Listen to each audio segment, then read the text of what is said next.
First time since the October 7 attacks, the Israeli government has approved reopening 3 corridors to ensure better transfer of aid to Gaza. This comes hours after the Biden-Netanyahu chat.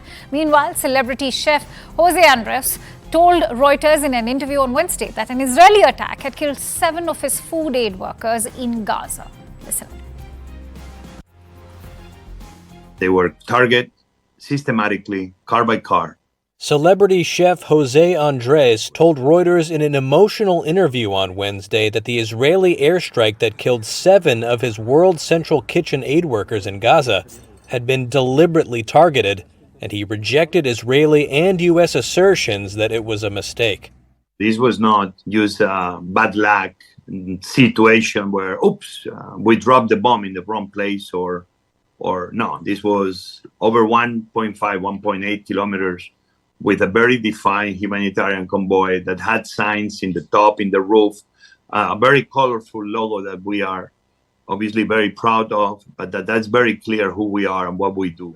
Andres said his charity group had clear communication with the Israeli military, which he said was aware of the convoy's whereabouts, and he called for investigations by the U.S. government in the home countries of every aid worker that was killed in the attack. If we were targeted this way, I need to understand that this was not vicious. I need to understand that this was not by somebody that is above law and order that decided just to kill us because, I don't know, maybe because I did a tweet that was very strong against President Netanyahu. I don't know. Obviously, that's why we need to have an investigation that is neutral and is above IDF.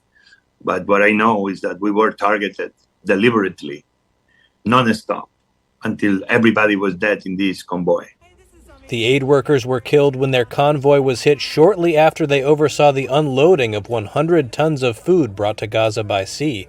Israel's military expressed, quote, severe sorrow over the incident, and Prime Minister Benjamin Netanyahu called it unintentional.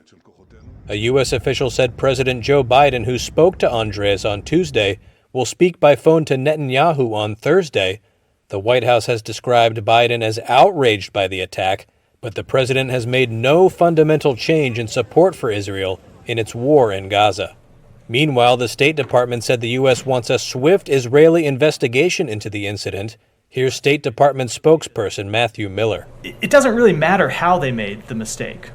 At the end of the day, you have 7 dead aid workers who were there trying to deliver humanitarian assistance. So whatever the reason was that led to this tragedy, whatever the mistake that happened inside the IDF, it's unacceptable.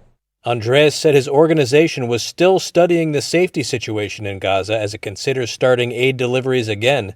He also condemned the war in Gaza as a whole, noting that at least 196 humanitarian workers have been killed there since October, according to the United Nations. At the time, this looks like it's not a war against terrorism anymore. Seems this is a war against humanity itself. You cannot be fighting the basis of what humanity should be standing for.